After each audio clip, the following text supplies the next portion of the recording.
querida hermana, estamos empezando un Café Sin Filtro más. Hoy es un día más que especial. Hoy es el día que el Señor hizo. Hoy yo quiero hablar un poco, seguir con el pensamiento del video anterior. Nosotros hablamos sobre que Dios quiere llevarte a un nuevo nivel.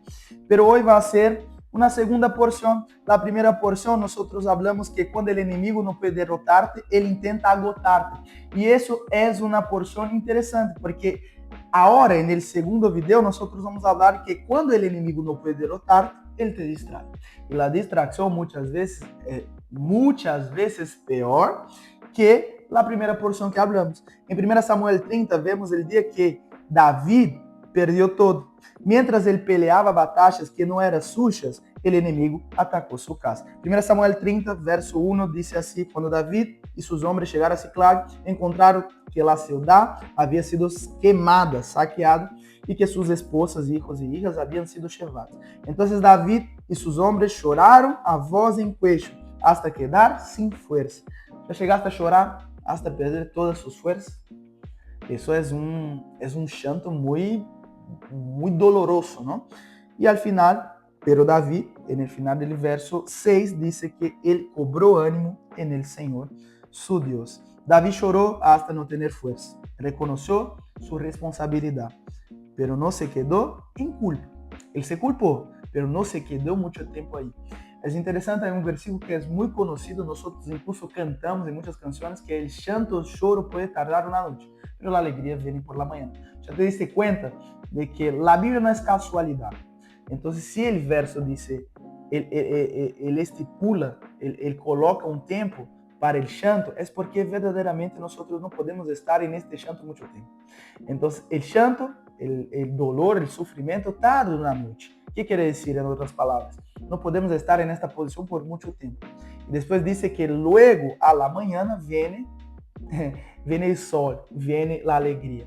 Él no básicamente pone un tiempo específico para tardar la alegría, sino que él básicamente, él dice la alegría tiene que ser desde la mañana hasta toda la vida.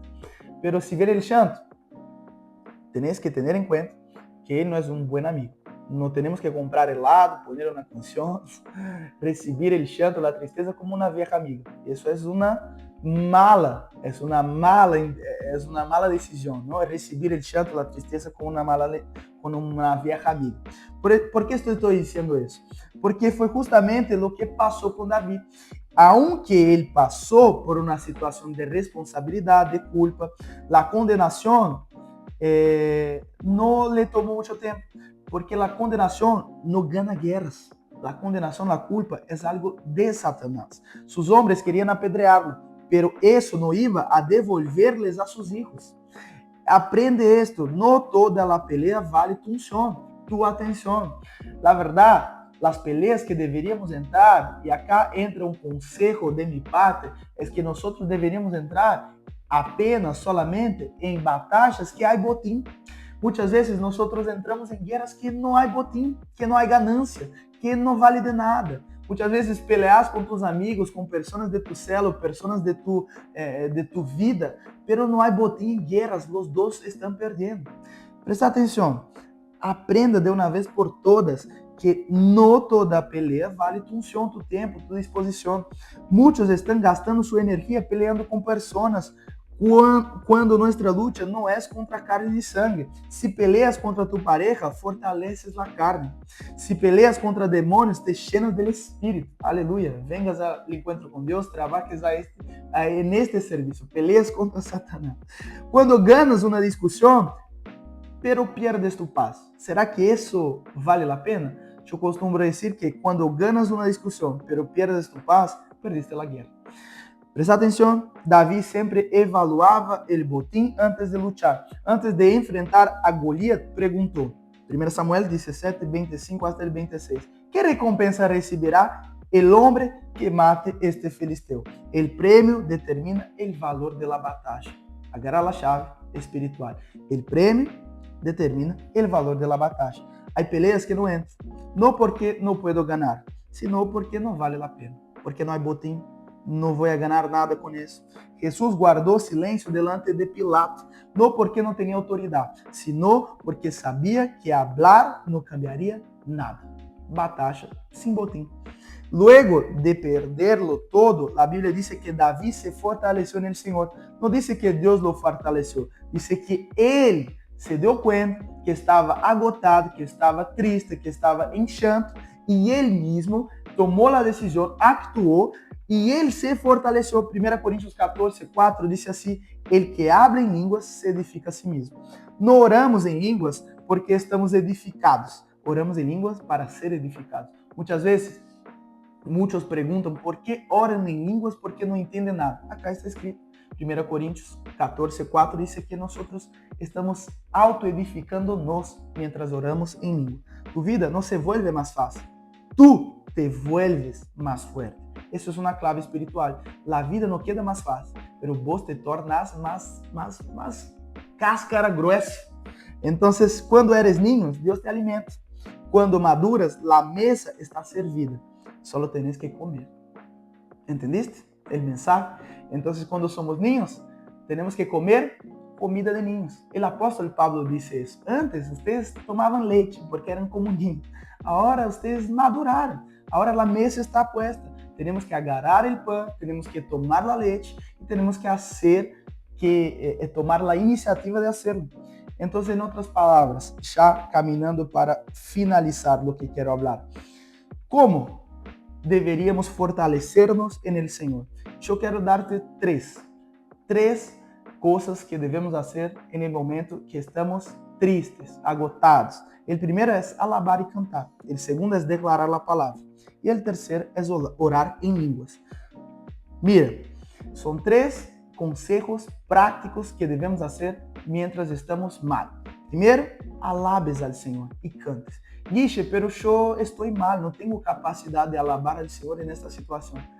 Hermano, nosotros tenemos que alabar al Señor en toda la situación. El apóstol Pablo él dice que él ha aprendido a vivir en escasez y en abundancia, porque él se fortalecía en Cristo, que era por medio de él que él se tornaba fuerte. Entonces, en otras palabras, nosotros debemos alabar y cantar independientemente de nuestra situación a nuestro alrededor. Segundo, declarar la palabra. La palabra es nuestra espada. Entonces debemos declarar lo que está escrito. Somos más que vencedores en Cristo Jesús. Él se hizo pobre, ahora nosotros somos ricos, porque por sus llagas nosotros somos sanados. Él es nuestro Señor, nuestra bandera, Jehová Jireh, nuestra provisión viene de Él. Entonces son cosas que debemos declarar cotidianamente. Él es nuestro maná diario que nos saca el hambre. Aleluya. El tercer punto, orar en lenguas.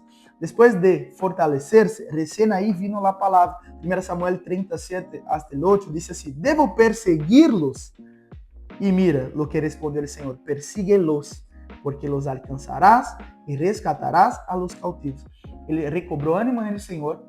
La verdad, vamos a hacer la regla temporal. Primero, él sufrió. Después, recobró ánimo en el Señor. Y después, preguntó al Señor qué debería hacer. Y el Señor dijo: vayas. Hay botín en esta guerra. Muchos buscan estrategias cuando lo que necesitan es poder. Si encuentras poder, la estrategia vendrá sola. Saúl también buscó una palabra, pero sin poder, sin conexión, sin arrepentimiento. Ese día murió. ¿Ves la diferencia? Dos reyes, el primero y el segundo rey de Israel, los dos tuvieron la experiencia de ¿qué? De hablar con el Señor.